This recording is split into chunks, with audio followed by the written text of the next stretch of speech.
Halo guys, kembali lagi dengan gue Kuro guys. Kali ini mari kita lanjutin pembahasan light novel Kage no Jitsuryokusa sebelumnya atau part 2. Jadi yang belum nonton part 1-nya, kalian bisa tonton dulu biar lebih banyak memahami alur ceritanya. Oke, langsung aja kita masuk ke konten.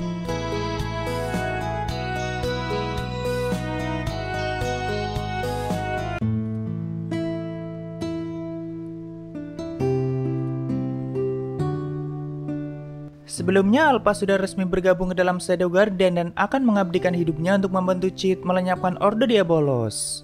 Walaupun setelah banyak mendengar cerita karangan dari Cheat supaya semangat Alpha lebih membara dan punya tekad yang lebih kuat sebagai anggota Shadow Garden. Tapi Alpha sendiri juga sama sekali tidak meragukan kebenaran sejarah masa lalu yang diceritakan oleh Cheat. Justru baginya itu sangat masuk akal dengan semua peristiwa yang sudah dialaminya. Tapi walaupun begitu, semenjak saat itu Cheat selalu melatih Alpha dengan sungguh-sungguh dan juga memberinya banyak pengetahuan. Alpha sendiri memang sangat pintar dan mempunyai banyak bakat yang luar biasa. Lalu singkat cerita 3 tahun telah berlalu semenjak bergabungnya Alpha dan kini Cheat dan Alpha sudah berumur 13 tahun. Sedangkan kakak perempuan Cheat yaitu Claire sudah berumur 15 tahun. Bagi anak bangsawan usia 15 tahun itu merupakan usia yang istimewa karena mereka akan mulai menjalani pendidikan 3 tahun di akademi kerajaan. Dan sebagai harapan masa depan keluarga Kageno, mereka mengadakan pesta perpisahan yang sangat meriah untuk Claire. Tapi saat pesta itu sudah selesai, tiba-tiba Claire menghilang sebelum hari keberangkatannya. Tentu kedua orang tua mereka juga sangat panik dan Cheat juga ikut mendengar penjelasan kedua orang tuanya. Sepertinya Claire diculik pada saat dia berada di kamarnya dan tentu penculiknya sangat terampil dan juga kuat karena Claire bukan orang yang lemah. Saat itu ayah Cheat yang pengecut seperti sudah menyerah dan pasrah dengan nasib anaknya, tapi Mama Cheat terus mengomel dan mengatakan kata-kata kasar padanya. Jadi Cheat pun meninggalkan mereka dan masuk ke ruangannya sendiri. Lagian mereka juga tidak akan mengharapkan apapun dari Cheat dan tidak mungkin menyuruh Cheat untuk menemukan kakaknya. Karena sebagai Cheat Kageno kan dia adalah karakter yang sangat lemah dan biasa saja. Pada malam saat Claire diculik, kebetulan Cheat sedang berlatih di kota mati yang sudah ditinggalkan, makanya Cheat tidak sempat menghentikannya. Tapi pastinya Alpha sudah bergerak cepat untuk menelusurinya. Saat itu di ruangannya Cheat menyuruh seseorang untuk keluar dan ternyata dia adalah Beta. Beta adalah anggota Shadow Garden ketiga setelah Cheat dan Alpha. Jadi selama 3 tahun itu, Shadow Garden juga terus berkembang dan ada beberapa anggota baru yang sudah direkrut oleh Cheat dan Alpha. Dan tentu mereka juga sudah menjalani latihan keras dari Cheat, termasuk menggunakan slime body suit dengan baik. Mereka semua adalah para kerasukan atau keturunan pahlawan yang mempunyai nasib dan penderitaan yang sama seperti Alpha. Awalnya Cheat menyuruh Alpha untuk jangan terlalu berlebihan, tapi seiring berjalannya waktu, Alpha terus merekrut anggota baru seperti halnya memungut kucing liar. Oh ya, sebagai pemimpin Shadow Garden dan penguasa bayangan, Cheat menggunakan nama lain yaitu Shadow. Di sini Cheat bertanya pada Beta di mana Alpha dan Beta menjawab kalau Alpha sedang mencari tanda-tanda Nona Claire. Ya, dia memang sangat cepat dalam bergerak dan Cheat sendiri juga selalu kagum dengannya. Lalu Cheat bertanya lagi, apakah kakakku masih hidup dan bisakah kita menyelamatkannya? Beta bilang itu sangat mungkin, tapi Alpha mengatakan itu membutuhkan bantuanmu Shadow sama. Alpha bilang kita harus mengambil tindakan pencegahan dalam situasi apapun. Dalam hati Cheat berpikir, bukankah Alpha sendiri sudah sangat kuat yang berarti kali ini mereka berurusan dengan sesuatu yang besar. Sambil menunjukkan pose kerennya Cheat berkata, itu membuat darahku semakin mendidih dan sudah lama aku tidak menunjukkan kekuatanku yang sebenarnya. Sedangkan Beta yang melihat Cheat semakin kegirangan dan semakin mengagungkannya.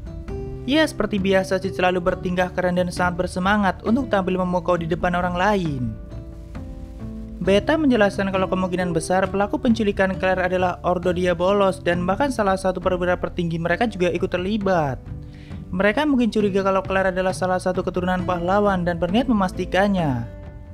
Lalu di sini Beta mulai mengeluarkan banyak dokumen dan mengatakan banyak hal yang terkait dengan Ordo Diabolos. Tapi Cheat sendiri sebenarnya tidak bisa membaca tulisan dari dokumen itu karena menggunakan teks kuno. Sejauh ini Alpha dan Beta selalu melakukan penelusuran terkait Ordo Diabolos dan mengumpulkan banyak dokumen yang berhubungan dengan kebenaran sejarah di masa lalu. Tapi semua dokumen itu ditulis menggunakan teks dan alfabet kuno. Bahkan laporan yang biasa ditulis oleh Alpha dan Beta juga menggunakan rangkaian angka dan simbol yang sangat rumit. Tentu supaya informasi milik Shadow Garden tidak pernah dipahami oleh orang luar. Cuma masalahnya Cheat sendiri atau bos mereka juga sebenarnya tidak paham dengan semua laporan itu. Dalam hati Cid mengakui kalau bawahannya sangat pintar dan dalam hal itu mereka jauh lebih baik dari dirinya sendiri. Karena Cid sama sekali tidak paham dengan laporan yang ditulis oleh Beta, jadi dia pura-pura melemparkan pisau pada dokumen itu. Dan itu tertancap di sebuah peta atau tepatnya suatu lokasi. Lalu dia mengatakan disitulah kakakku ditahan. Setelah itu Beta buru-buru ngobrak-abrik semua dokumennya dan mulai menghubungkan banyak petunjuk untuk memastikan keberadaan Claire. Cid menduga pasti Beta akan mengatakan kalau lokasi Claire ditahan tepat di lokasi yang ditunjuk menggunakan pisau oleh dirinya. Dan benar saja Beta mengatakan hal itu. Tentu Cid cuma asal melemparnya, tapi mungkin Betanya yang terlalu pintar sampai bisa mengaitkan semua itu. Lalu Beta bilang, dengan cepat kau bisa menafsirkan semua dokumen ini dan menemukan lokasi tersembunyi. Shadow sama kau tidak pernah membuatku takjub. Cid pun mengatakan pada Beta, kau harus lebih banyak berlatih. Dalam hati dia sangat menikmati semua sanjungan Beta dan mungkin jika tidak ada orang dia akan berteriak kegirangan. Setelah itu Beta akan melaporkan semuanya pada Alpha dan Shadow Guardian akan mulai bergerak di malam itu juga. Lalu kita menuju ke tempat Claire ditahan guys. Saat itu di ruangan bawah tanah yang cukup gelap, Claire sedang ditahan dan kedua tangannya juga diikat menggunakan rantai. Terlihat banyak penjaga di tempat itu, tapi tak lama kemudian ada pria tua yang masuk ke ruangan Claire dan sepertinya dialah yang sudah merencanakan penculikan. Pria tua itu bernama Gris dan dia adalah seorang Viscount yang dulunya pengawal kerajaan. Claire juga pernah melihatnya di ibu kota dan cukup tahu tentang dirinya. Apalagi Gris pernah mengikuti turnamen di festival lewat pedang, tapi dia kalah oleh Putri Aeris. Di sini Claire yang mengingatnya mengejek Gris tentang kekalahannya dari Putri Aeris dan juga mengejeknya sebagai pecundang. Tapi Gris menyangkal kekalahan itu, baginya pertarungan itu terikat dengan peraturan dan jika di pertarungan nyata maka dirinya bisa mengalahkan Putri Aeris. Di sini Claire terus melawan kata-kata Gris dan sama sekali tidak takut dengannya, walaupun dia terus mendapat pukulan dan penyiksaan. Lama-kelamaan Grace mulai menanyakan apakah Claire sempat mengalami gejala kerasukan seperti energi sihirnya yang tidak terkontrol atau tubuhnya sempat mengalami pembusukan dan gejala lainnya. Tapi tentu Claire awalnya cuma bingung kenapa Grace menanyakan hal itu dan apakah cuma untuk tujuan itu dia menculiknya. Tapi akhirnya Claire mau mengatakannya, dulu dia sempat merasakannya tapi semenjak adiknya atau Cid sering mengajaknya bermain bergangan, dirinya tidak pernah merasakan gejala itu lagi. Tentu Grace yang mendengarnya cuma bingung dan tidak mengerti karena belum ada kasus di mana kerasukan bisa sembuh dengan sendirinya. Tapi dia sempat mengatakan kalau memang seperti itu berarti tubuh Claire memang cocok. Namun saat Claire menanyakan apa maksudnya itu, Grace cuma tertawa dan bilang kau tidak perlu mengetahuinya, lagian sebentar lagi kau akan dihancurkan. Tapi untuk memastikan omongan Claire, Grace berniat memastikan itu pada adiknya atau Cid. Tiba-tiba Claire yang tadinya masih terikat rantai bisa melepaskan diri dan langsung menuju wajah Grace dengan penuh amarah. Tapi 4 penjaga di sana langsung menahan tubuh Claire. Borgol yang mengikat lengan Claire itu mempunyai segel untuk menekan sihir yang berarti dia melepaskan diri secara paksa dengan seluruh kekuatan fisiknya. Dan itu sampai mengakibatkan kulit dan dagingnya terkelupas. Dengan tatapan yang sangat menakutkan, Claire mengatakan kalau kau berani menyentuh adikku maka aku akan membunuhmu dan bahkan semua keluargamu dan teman-temanmu akan kubunuh. Ya dia bisa sangat menakutkan kalau adiknya sampai disakiti guys. Tapi Grace yang kesal kembali memukulnya dengan sangat keras sampai membuat Claire jatuh dan berdarah-darah. Tak lama kemudian para penjaga melaporkan adanya penyusup dan jumlah mereka tidak banyak, namun para penjaga tidak sanggup mengatasinya dan membutuhkan bantuan Grace. Grace pun langsung keluar dari ruangan itu dan menghampiri para penyusup, tapi setelah sampai di ruangan lain, dia melihat mayat semua penjaga di mana-mana dan cuma ada satu tebasan di semua tubuh mereka. Padahal semua penjaga yang ada di tempat itu tidak lemah, bahkan beberapa dari mereka setara dengan pengawal kerajaan. Tapi dengan mudahnya bisa dikalahkan semua dalam sekejap. Tak lama kemudian dia bisa melihat sang penyusup dan total ada 7 yang semuanya adalah wanita cantik dengan kostum hitam yang misterius. Mereka juga sangat baik dalam menyembunyikan hawa keberadaannya, jadi Grace menduga kalau ketujuh wanita itu mungkin punya kekuatan yang setara dengan dirinya. Salah satu wanita itu masih memegangi mayat penjaga yang sudah bersimbah darah, tapi kali ini dia mulai melihat Grace sebagai mangsanya. Tentu Grace yang menyadari hal itu mulai merasa ketakutan dan terus berpikir bagaimana caranya untuk melarikan diri. Lalu Grace bertanya pada mereka, siapa kalian dan apa tujuanmu? Tapi wanita yang dari tadi siap merekam Grace semakin memberikan intimidasinya. Cuma untung saja Alpha menyuruhnya untuk berhenti dan diam sebentar. Dia adalah Delta, anggota keempat yang direkrut oleh Cheat setelah Alpha, Beta, dan Gamma. Delta itu mempunyai kekuatan yang paling besar di antara 7 anggota inti lainnya, tapi dia sangat bodoh dalam berpikir. Intinya bagi Delta itu kekuatan adalah segalanya dan dia hanya patuh pada orang yang lebih kuat darinya, termasuk pada Alpha dan Cheat. Lalu di sini Alpha mengatakan kami adalah Shadow Guardian yang mempunyai tujuan untuk melenyapkan Ordo Diabolos. Dia juga mengenalkan dirinya sebagai Alpha. Sedangkan Grace yang melihat Alpha sempat terpukau dengan kecantikannya. Walaupun Alpha menggunakan topeng, tapi dia sangat cantik. Namun Grace juga merasakan intimidasi yang sangat kuat, padahal Alpha cuma mengayunkan sedikit pedangnya. Dia semakin gemetar dan cemburu. Bagaimana bisa Alpha mendapatkan kekuatan sebesar itu di usianya yang masih sangat muda? Tapi yang paling membuatnya kaget, Alpha atau Shadow Guardian mengetahui organisasi Diabolos. Grace pun dengan gemetar menanyakannya. Lalu Alpha mengatakan kami tahu segalanya tentang si iblis Diabolos dan pengikutnya. Bahkan keturunan pahlawan dan kebenaran tentang penyakit yang kalian sebut sebagai kerasukan. Setelah mendengar itu, Grace merasa sangat marah dan mulai maju menyerang Alpha. Tapi dirinya tahu tidak boleh mati dan harus melaporkannya pada markas besar. Tentu Alpha bisa mengatasi semua serangannya dengan mudah dan semakin mempermainkannya. Itu pun Grace masih mendapat banyak luka tebasan di seluruh tubuhnya. Walaupun dia mempunyai tingkat regenerasi yang cukup tinggi, malahan dia menjadi yakin kalau dirinya bisa menang karena mungkin mengira kalau Alpha sudah bertarung serius. Dengan penuh tawa, Grace mulai memakan suatu pil atau obat misterius, dan itu membuat tubuhnya berubah menjadi monster yang cukup besar. Energi sihirnya juga mengalami peningkatan yang sangat pesat. Setelah itu, dia mengeluarkan tebasan dahsyatnya pada Alpha, tapi Alpha masih bisa menahannya dengan mudah, walaupun Alpha sempat menjaga jarak darinya. Namun ternyata setelah melancarkan tebasan itu, Grace langsung menghilang dengan cepat untuk melarikan diri. Cuma di saat Beta akan mengejarnya, Alpha bilang itu tidak perlu, biar Shadow yang akan mengurusnya. Para anggota lain tentu semakin kagum dengan bos mereka karena berpikir kalau Shadow sudah menduga semua itu dan sengaja menunggu Grace yang berusaha melarikan diri. Walaupun Alpha sempat tertawa kecil karena tadinya dia mengira kalau Shadow sedang kesasar. Tapi memang faktanya seperti itu dan dia sedang tersesat di tempat lain. Ruangan bawah tanah itu memang sangat besar dan tadinya adalah fasilitas militer yang sudah ditinggalkan. Nah, pada saat Shadow Guardian memasukinya dan membantai para penjaga, Cheat atau Shadow merasa bosan karena lawannya cuma segerombolan kroco. Jadi dia mengambil rute lain untuk mencari bos mereka. Tapi dia malah nyasar ke tempat lain. Saat itu Grace yang sedang melarikan diri secara kebetulan bertemu dengannya.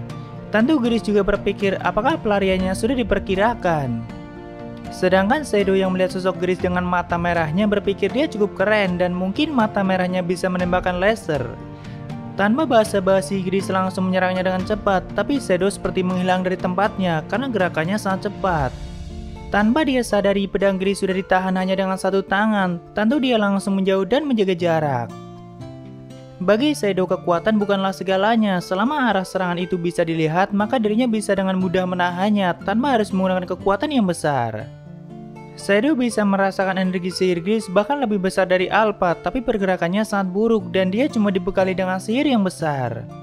Bukannya Shadow membenci kekuatan yang besar, bahkan jika disuruh milih kekuatan atau teknik, maka dirinya akan memilih kekuatan. Karena teknik tanpa diimbangi dengan kekuatan yang mendukung juga tidak akan berguna. Namun Shadow sangat membenci strategi atau teknik yang setengah matang yang cuma mengandalkan satu kemampuan saja. Seperti misalnya kecepatan saja, atau kekuatan fisik yang luar biasa saja, atau refleks yang cepat saja. Semua itu harus digabungkan menjadi satu dan tidak boleh diabaikan. Bagi Shadow, kekuatan itu alami, tapi penguasaan membutuhkan usaha yang sangat keras. Kekuatan dalam bayangan tidak akan pernah kalah dalam hal keterampilan ataupun keahlian. Teknik akan meningkatkan kekuatan, kecerdikan akan menentukan kecepatan, waktu reaksi memungkinkan untuk mengetahui potensi serangan lawan, dan kekuatan fisik juga sangat penting. Tapi Shadow tidak pernah mengandalkan kekuatan fisiknya saja, karena semua itu adalah bagian dari estetika atau keindahan dalam pertarungan. Begitulah Shadow mengatakannya, guys. Jadi karena sudah membuatnya kesal, maka Shadow akan memberikan pelajaran untuk Grace. Bahkan Shadow tidak perlu menggunakan kekuatan besarnya. Saat itu Grace yang merasa sangat diremehkan mulai menyerang kembali dengan cukup brutal, tapi Shadow bisa menghindarinya dengan mudah. Lalu mendaratkan pukulan kecil ke tubuh Grace, tapi pukulan itu bisa menciptakan dampak ledakan yang cukup merusak. Padahal Shadow cuma mengalirkan sihir sekecil mungkin pada pukulannya. Lalu di saat Grace mulai menyiapkan serangannya lagi, Shadow membuat gerakan yang bisa mengunci pergerakan lawan atau membuat lawan ragu mau menyerang atau bertahan. Padahal Shadow sengaja menahan kecepatannya sendiri supaya di pertarungan itu Grace mempunyai kecepatan dan kekuatan yang jauh lebih unggul. Tapi faktanya Grace sangat terpojok dan tidak bisa mengimbanginya. Saat itu Grace yang ragu dengan langkahnya akhirnya membuat gerakan mundur, tapi Shadow sudah memperkirakannya. Jadi Shadow langsung menutup jarak sebelum Grace mempunyai kesempatan. Di saat yang sama Shadow menggunakan pedangnya untuk melukai kaki Grace, tapi sengaja tidak memberikan luka yang fatal badannya. Tentu dia semakin menjaga jarak, tapi Shadow juga terus menutup jarak dengannya dan semakin memberikan luka yang menyayat tubuhnya. Dia semakin tidak mengerti dengan pertarungan yang dialaminya, sama seperti pertarungannya melawan Alpha ataupun Putri Iris. Grace merasa mempunyai kekuatan yang lebih besar dari mereka, tapi kenapa dirinya selalu mengalami kekalahan? Namun sebenarnya di sini dia sadar kalau alasan dirinya masih hidup karena lawannya sengaja belum membunuhnya. Lalu Grace yang putus asa bertanya pada Shadow, mengapa kau begitu kuat dan mengapa kau masih membiarkanku hidup? Apakah kau berniat melawan mereka yang menjadi kegelapan dunia ini? Bahkan jika kelompok kalian menjadi lebih kuat, kalian tidak akan bisa mengalahkan mereka atau Orde Diabolos yang dia maksud. Grace sadar di organisasi itu ada orang-orang tertentu yang bahkan tidak bisa disentuh oleh hukum dan mereka mempunyai hak istimewa di atas segalanya. Grace berusaha mengincar semua itu dan rela berada di bawah untuk diinjak-injak oleh orang-orang di atasnya. Tapi Shadow menjawab, kalau begitu kami hanya perlu menyelam lebih dalam ke jurang kegelapan. Saat itu Grace yang sudah dipenuhi oleh amarah dan kebencian berniat mengorbankan semuanya. Dia memakan satu pil seperti sebelumnya dan dengan sekejap tubuhnya semakin berotot. Energi sihirnya juga semakin meningkat bahkan jauh lebih besar dari sebelumnya. Organisasi menyebut itu sebagai kebangkitan, tapi sekali melakukannya maka tidak ada jalan untuk kembali. Saat itu dia mulai mengamuk dan menyerang Shadow dengan membabi buta. Tubuh Shadow juga sampai terlempar dan terus menerima serangan bertubi-tubi. Namun dia sengaja menerima serangan itu dan sama sekali tidak memberikan perlawanan. Tentu Grace mulai yakin kalau dirinya bisa menang, tapi lama-kelamaan dia mulai sadar kalau serangannya sama sekali tidak bisa melukai Shadow. Sampai akhirnya Shadow mulai mengeluarkan aura mengerikannya dan dengan sekejap dia sudah membelah tubuh Grace menjadi dua. Grace baru sadar kalau di pertarungan itu Shadow sengaja tidak menggunakan kekuatan besarnya. Tapi hanya dengan keterampilannya saja Grace juga tidak sanggup mengalahkannya. Baginya Shadow mempunyai segalanya yang pernah dia buang di masa lalu. Namun Grace memilih untuk tidak pernah menggunakan semuanya sama sekarang, seperti semua keterampilan yang tadi Shadow tunjukkan.